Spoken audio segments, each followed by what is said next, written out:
最近我跟大胖媳妇领着俩孩子去了趟厦门大学。厦门大学是个很有渊源的地方，我跟大胖媳妇都在这儿读过书，也是在这儿认识的。我们俩领着俩孩子在这个美丽的校园里逛了小半天，给他们俩逐一指了一下爸爸妈妈认识的地方、逃课的地方、毕业典礼的地方、爸爸买黄菊花的地方。然后张家铁看这学校，他挺喜欢的。他说这个学校是谁都能来吗？我说哎妈，那可不是，厦门大学需要你高考分挺高呢。你妈我当年也是费了9牛2虎之力呢。早就说妈，我一直有这个疑问，就你跟爸爸一直都是学习很好的学生吗？我见过很多学习好、成绩好的学生，就完全不是你们俩的性格和形象。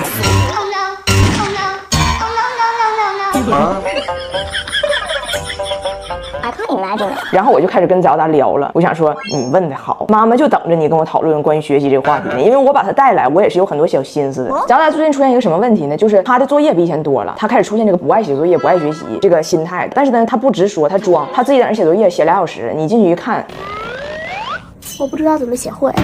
就是用咱话说磨洋工，洋工还得洋人磨这玩意儿。我说早达，实话实说，爸妈都不是。其实我一直不是学习刻苦努力的孩子。我初中时候跟我妈吵完了，我因为不爱学理科，我物理考7分。上了高中之后也这样。理论上我知道该好好学习，但是没有实际的动力。然后呢，我还不愿意承认全世界都放弃我吧，我就是一个逆反分子。我们班考第1的学生，他家长说他晚上熬到12点，我每天晚上也熬到12点。我说早达，妈妈装努力的时候那可老会装了。我们学校对面小卖部只要上一款荧光笔，妈第一个去买，整个书我的最多彩，买各种各样的笔记本，各种各样的水性笔，抄各种各样的注解。我照地图册画地图，哎呀妈，那地图画的才好看呢。脑袋里想的全都是情深深雨蒙蒙。然后成绩出来的时候看着我妈，我不知道，我也都去了。实际上天天写小说。然后我妈看明白了，这孩子他没有真心想学习。后来我妈做了一个我认为我人生最感激她、最聪明的一件事，跟我聊了一下。她说你的梦想是啥？我说当一个有名的编剧，甚至导演。我妈说那咱俩就是面对一下你的人生。那你是希望现在开始改艺术生，咱考北京电影学院那类学校吗？因为我们学校考艺术生的都是长得比较好看的、多才多艺的，你知道不？我一想到我将来要去北京电影学院，全大帅哥大美女，就我一个像豆杵子似的搁那儿。我那大学4年我得多黑暗呢！我说我不去那。我妈说那你其实你要想将来做你喜欢做的事，就只有一种选择。现在就有个专业叫戏剧影视文学，其实就是学编剧。然后咱中国现在只有几所院校有这个专业，其中最好的就是厦门大学。我领你去看看吧。然后我妈当时给我请了1天假，再加上个周末，领我去了趟厦门。我当时涉世未深，我没见过这么美的校园。我一进厦大，2排美丽的椰子树，然后我妈说中文系就在这儿上课，然后我妈说想不想在这儿写小说？我当时可叛逆，我说那还行吧。我心里想，然后我还听到一个老师跟学生说，来厦门大学最重要的一件事就是在这个芙蓉湖畔谈一场恋爱呀。我当时不是，我也想在芙蓉湖畔谈一场恋爱呀。然后我从厦门大学回到铁岭，我就开始真心学习了。我有个特别明确的目标，以前我就是刷卷子，后来发现不对，对的东西你做100遍它也是对的，你只需要确保自己不再犯同样的错误。我自己把错题写来之后，自己换条件，自己换几何角度，然后自己纠错。我真学习了之后，我发现其实我不用每天晚上熬到12点，不用搁那假装我一定要熬到几点，把今天事弄完赶紧睡觉，因为我明天要听课。所以我从高2开始真心学习，成绩5上。我最好联考模拟考试的时候考过第2。然后我妈出去，别人说哎呀你姑娘考第2，我妈哎妈咱也不知道咋回事，没逼孩子，他咋学都行，自己努力。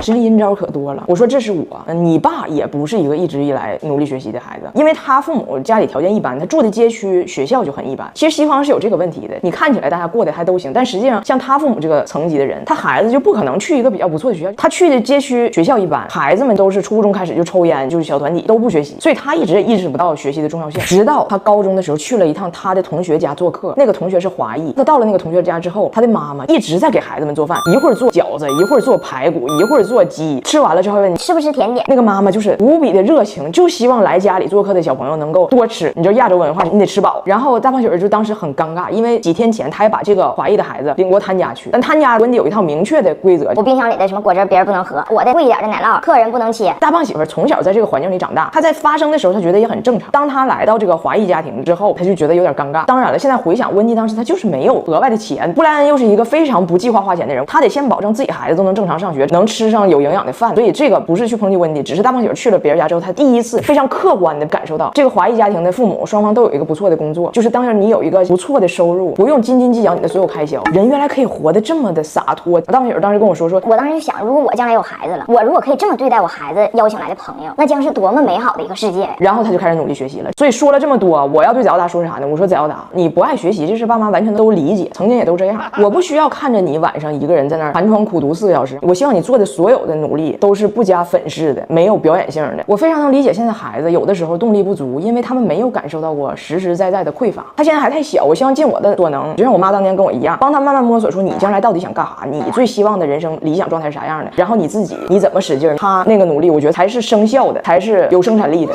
装努力这事儿到底有多没用呢？我这么跟你们说吧，张大铁可是每天要坚持读英语读半个小时的。I like bugs. 今天我过生日，你们猜猜我的大胖媳妇给我准备的是什么礼物？借此机会，我顺便澄清一下子啊，我今天刚满32， 90年生人。以后70年的朋友们啊，请不要再管我叫彩玲姐啊，我不爱听。首先呢，蛋糕是他定的，这本身就是个错误。他手机上选的蛋糕，连那个60都没改呀。谁过生日啊？他说他全世界最喜欢的蛋糕就是那款特别中国特色的一个大蟠桃，然后配个大寿星佬那个蛋糕。他说他就爱那款大纹的，但是现在蛋糕店他说太新潮了，他就没找着那个带寿星佬人的。但是为了配这款蛋糕，人家在我家原地 cos 了一个寿星佬。然后呢，就到了给礼物的环节，整的神秘兮兮的。哎，拿铁，你说爸给妈买的啥呢？你知道不？包。啊，他知道我喜欢哪个包。哎，那你说他如果要买的包，哪来的钱呢？我给我把钱了。面条机，面条。我给我把300呢。你是有什么大病啊？对，多大病？煎饼果子。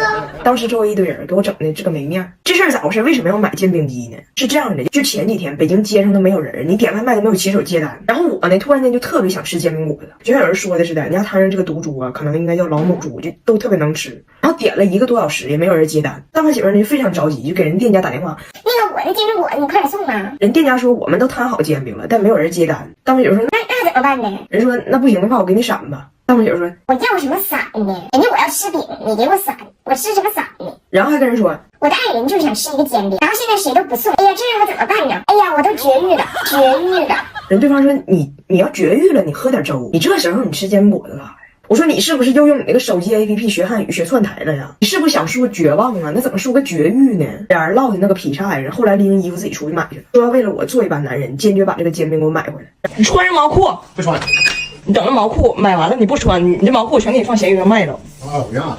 然后骑着电动就去买去了，回来冻傻了，就直了。但他给我拎回来的煎饼很热乎的，放自己肚子上了，一道捂回来的。我呢，说实话挺感动，就是这个煎饼让他捂的有点他的膻味儿，没别的毛病。但是从此他就立志要自己摊煎饼，天天在俺家平底锅上练，那打鸡蛋啪啪碎呀。他说，哎，你说我怎么一打鸡蛋打手里就肉呢？里边说的肉一手，是不是就这么来的？所以借我的生日，人家给我买个煎饼机。他说我们试煎饼的方式太被动了，要自己会煎。今天自从打开这煎饼机，已经摊了6个煎饼，换这样的摊，简称摊晃，俺家俩孩子先看煎饼都跑。现在他买的就是什么煎饼机、炒菜机、面条机，我用过1次俺家的按摩床垫，拿铁的那个玛莎拉蒂。我现在给这些东西全上架到闲鱼，咱给他找个下家。今天一律15到50块钱断舍离。哎，这这么轻的，Jamie里边 Switch 拿去了？你给我放空盒去，给我拿出来。你们如果想买啊，上闲鱼搜索我的名张彩玲，就可以看到这些宝贝了。属于我家所有闲置的，我都往上整。除了这俩，我暂时先不卖。你们有啥好玩的也可以往上挂嘛，就能挣点是点。救爸爸，救爸爸，谁也救不了你们。